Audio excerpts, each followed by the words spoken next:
नमस्कार मित्रों, मैं एसवी भारद्वाज आपका स्वागत करता हूं। दोस्तों, धनु राशि धनु लग्न के लिए एक और महत्वपूर्ण परिवर्तन हो रहा है, बल्कि दो परिवर्तन, बुध और शुक्र का परिवर्तन होगा। दोस्तों, 3 फरवरी को बुध का राशि परिवर्तन और 6 फरवरी को शुक्र का राशि परिवर्तन। राहु, बुध और शुक्र आपके तृतीय भाव में, पराक्रम के भाव में आपके लिए किस तरह के रहते हैं, जानते हैं दोस्तों इस चर्चा से। दोस्तों, बुध आपके कर्म भाव के मालिक हैं और सप्तम भाव दाम्पत्य जीवन का है। उसके मालिक होकर तृतीय भाव में राहु के साथ, राहु वर्गोत्तम हो चुके हैं, नो डाउट। राहु का बल कई गुना बढ़ चुका है, नो डाउट। राहु के साथ अब ग्रहों की यह युति फरवरी के महीने में एक के बाद एक होगी, तो राहु के ऊपर फोकस रहेगा सभी का। फरवरी के महीने में ये राहु के ऊपर दारोमदार रहेगा। आपकी गतिविधियां राहु के कंट्रोल में रहेंगी। दोस्तों, राहु थर्ड हाउस में गुरु से भी दृष्ट है और शुक्र और बुध का साथ हो जाएगा। शुरुआत में ही 3 फरवरी को बुध का साथ और 6 फरवरी को शुक्र का राशि परिवर्तन होकर, शुक्र हालांकि उच्च अभिलाषी हो जाते हैं। कुंभ राशि में शुक्र दोस्तों उच्च जैसा बिहेव करने लग जाते हैं, क्योंकि मीन राशि में शुक्र उच्च के होंगे जैसे यहां से निकलते हैं मार्च की शुरुआत में। फरवरी के महीने की बात करें तो दोस्तों, राहु बुध शुक्र और गुरु से दृष्ट हैं। 23 फरवरी को हालांकि मंगल का भी राशि परिवर्तन होगा, उसकी चर्चा हम बाद में करेंगे। अभी इतना बता दें कि यह क्या आपके पांव तले से जमीन तो नहीं खिसका रहा, कोई बड़ी हैपनिंग, कोई ऐसा समाचार तो नहीं जो आपको कहीं ना कहीं सावधान भी करता है। इसके ऊपर भी चर्चा करते हैं। और कोई सुखद घटना होनी है, कुछ खास होना है, तो उसके ऊपर भी विचार कर लेते हैं, क्योंकि तृतीय भाव में 4 ग्रहों का प्रभाव 6 फरवरी तक हो जाएगा। राहु बुध शुक्र और गुरु की दृष्टि क्या करती है, इस कॉम्बिनेशन के ऊपर क्या प्रभाव डालती है राहु बुध शुक्र के ऊपर, इसके ऊपर हम प्रकाश डालते हैं। दोस्तों, अगर आप पहली बार आए हैं तो आपसे निवेदन, कृपया सब्सक्राइब करने के पश्चात बेल आइकन दबा दिया करें, लाइक करें, शेयर करें। यही आपसे विनती है, यही आपसे निवेदन है। बुध दोस्तों 2 बेहतर भाव हैं, सप्तम भाव और दशम भाव के मालिक तो हैं, अच्छे हैं, मित्र क्षेत्रीय हैं, मित्र के साथ हैं, राहु भी मित्र है। दोस्तों, गुरु आपके वैसे ही सुखद प्लैनेट आपकी कुंडली में, गुरु लग्नेश है, लग्नेश की दृष्टि कहीं भी पड़े तो वह उस भाव का कल्याण ही करती है। वैसे भी सुख भाव का मालिक भी है देवगुरु बृहस्पति। तो देवगुरु बृहस्पति का प्रभाव 2 केंद्रों के मालिक बुध के साथ मिश्रित हो रहा है थर्ड हाउस में। लग्नेश चतुर्थेश दशमेश, ये संबंध प्रॉपर्टी से लाभ के योग, धनाढ्य होने का योग बनता है। दोस्तों, जिन जातकों की कुंडली में बुध और गुरु का संबंध हो तो निश्चित तौर से वह कभी ना कभी तो धनी हो जाते हैं। कई बार ये होता है कि दशा अंतरदशा के कारण धन आने में विलंब होता है। आप अपनी कुंडली चेक कर लीजिए, अगर आपकी कुंडली में गुरु का प्रभाव बुध के ऊपर है तो आप अमीर तो होते ही हैं।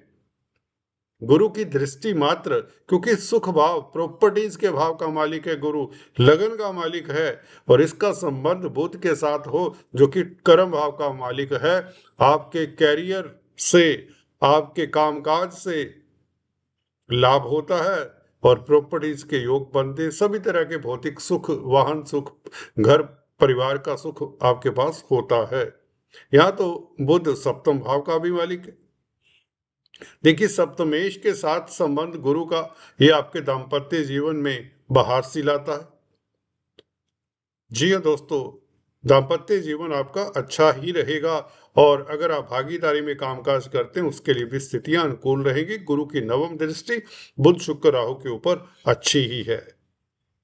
तो यहाँ पर आपके लिए सुखद ही है। सावधानी कहाँ से है उसकी चर्चा हम अंत में जरूर करेंगे।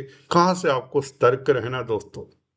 शुक्र शुक्र आपके लाभ स्थान के मालिक है, परंतु छठे भाव के भी मालिक है। बाधका प्लैनेट कहते हैं इस तरह के ग्रह को।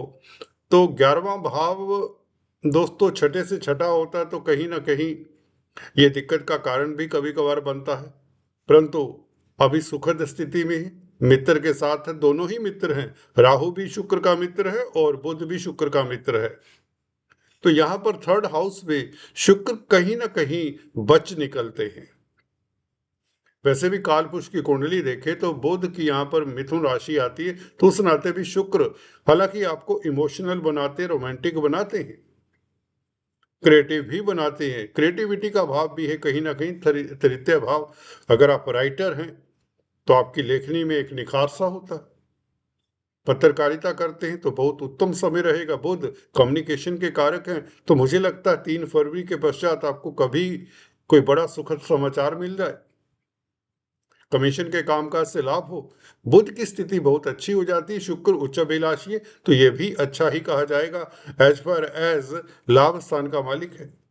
तो मित्रों से लाभ होगा दोस्तों, मित्रों का साथ मिलेगा। और अगर आप सौंदर्य प्रसाधन, कॉस्मेटिक्स या स्त्री वर्ग से संबंधित कोई कामकाज करते हैं, कला के क्षेत्र में है, तो भी स्थितियां अनुकूल ही रहेंगी। परंतु छठे भाव का मालिक तृतीय भाव में हो तो सिबलिंग्स के साथ बनाकर रखे, थोड़ा सा टैक्टफुली चले, बस इतना ध्यान रखना होगा। ये सावधानी कहें या सतर्कता की बात है हल्की सी। जो अनुज हैं, आपसे छोटी उम्र के जो दोस्त मित्र भी हैं, उनके साथ थोड़ा सा बनाकर रखे, वैमनस्य ना रखे, भेदभाव ना रखे, that is it.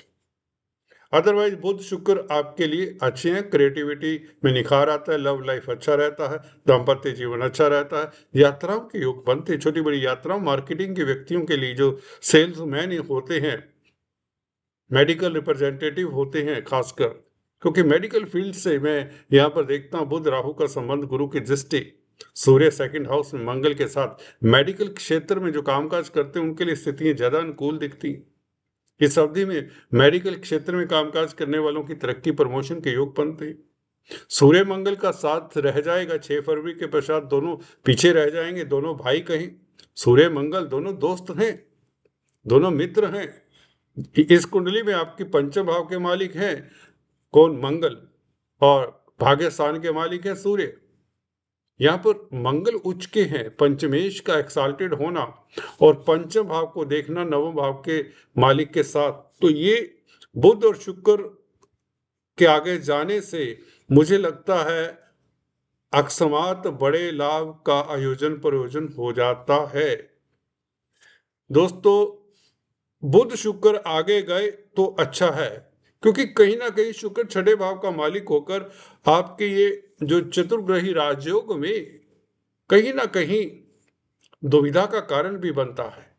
6th Lord second house में हो तो बैंकों से ऋण नहीं मिलता आसानी से, कहीं ना कहीं कर्जे की प्रॉब्लम सताती है। यहां पर कर्जे से निजात मिल जाता है। सूर्य मंगल का साथ आपके लिए बेहतर रहेगा बुध शुक्र के आगे चले जाने से। कहने का मतलब ये परिवर्तन आपके लिए ज्यादा सुखद है। देखने में लगता है कहीं कोई तूफान सा तो नहीं आ रहा। थर्ड हाउस में चलिए आपको पराक्रमी बनाता है। चैलेंजेस कहीं ना कहीं से आने की जो उम्मीद थी, मुझे लगता है वो भी नहीं आएंगे, वो दब से जाएंगे। आपके पराक्रम को देखकर शत्रु आपके समक्ष नतमस्तक होंगे। भगवान करे किसी के शत्रु ना हो, कंपिटिटर्स तो हो सकते हैं, प्रतिस्पर्धा तो हो सकती है। आप किसी भी प्रतिस्पर्धा में बुध शुक्र की युति के कारण मुझे लगता है आप लाभ कमाने वाले होंगे। किसी भी क्षेत्र में हो, कोई भी कार्य करते हो, धन की स्थिति बेहतर होगी, इनकम का ग्राफ बढ़ेगा। 10th लॉर्ड बुध हैं, 11th लॉर्ड शुक्र हैं और लग्नेश गुरु हैं। इनका प्रभाव 10th और 11th हाउस के मालिकों के ऊपर, हालांकि थर्ड हाउस में है, थोड़ा सा यत्न प्रयत्न के बाद ही आपको लाभ होता है, परंतु होता है। कैरियर में बॉस के समक्ष कम जाए फिर भी, क्योंकि सूर्य शनि की राशि में है। शनि सूर्य के मित्र नहीं है, तो सूर्य थोड़ा सा यहाँ पर अगर सरकारी क्षेत्र में तो बॉस के समक्ष कम जाए। अदरवाइज सूर्य भाग्य स्थान का मालिक है, अच्छा है, मंगल के साथ है, पंचमेश के साथ, तो भाग्य के कारण अचानक से बड़ा लाभ, स्पेकुलेशन से लाभ, शेयर स्टॉक मार्केट से लाभ, और संतान के लिए समय अच्छा रहेगा और छात्रों के लिए समय अच्छा रहेगा। हायर स्टडीज में आपको उत्तीर्ण होने का पूरा पूरा चांस है। शनि की स्थिति बेहतर रहेगी। यहाँ पर शनि राहु का संबंध हो चुका है, राहु वर्गोत्तम है, शनि के नवमांश में है, थर्ड हाउस में है, तो राहु कोई बड़ी उपलब्धि दे सकते हैं आपको। कहीं ना कहीं विदेशी कामकाज में सफलता के योग बनाता है राहु। एक्सपोर्ट इंपोर्ट के कार्यों से, यात्राओं के बिजनेस से, ट्रैवलिंग टूर्स एंड ट्रेवल्स का कामकाज करने वालों के लिए राहु अच्छा है। राहु का प्रभाव दोस्तों नवम दृष्टि 11वें भाव के ऊपर भी है। बुध शुक्र से युक्त होकर शुक्र के भाव को देखेगा राहु, तो ये तो कमाल की स्थिति हो जाती है। This is going to be fabulous Rajyog. Rahu का क्रूर ग्रह का 11वें भाव के ऊपर प्रभाव, लग्नेश का 11वें भाव के ऊपर प्रभाव, गुरु का प्रभाव, ये अद्भुत राजयोग है दोस्तों। यहाँ पर शुक्र की राशि को देखना आपको कहीं ना कहीं अचानक से बड़ा लाभ हो सकता है, स्त्री वर्ग से भी लाभ हो सकता है। तो कुल मिलाकर ऑल इन ऑल आपके लिए समय अद्भुत है, राजयोग कारक है। सूर्य मंगल यहाँ पर मुझे लगता है बाय डिफॉल्ट आपके लिए राजयोग कारक हो जाते हैं। बुध शुक्र तो इतना बड़ा राजयोग नहीं बनाते दिखते जितना बड़ा सूर्य मंगल आपके कारक ग्रह सूर्य मंगल है। ये बुध और शुक्र अकारक ग्रहों से फ्री होते हैं क्योंकि बुध को केंद्राधिपति दोष लग जाता है, शुक्र वैसे ही बाधकेश हैं, तो सूर्य मंगल के साथ बैठे रहने से कहीं ना कहीं ये कौतूहल की स्थिति में आपको रखे हैं थोड़ा सा, परंतु फिर भी चतुर्ग्रही राजयोग तो बना है।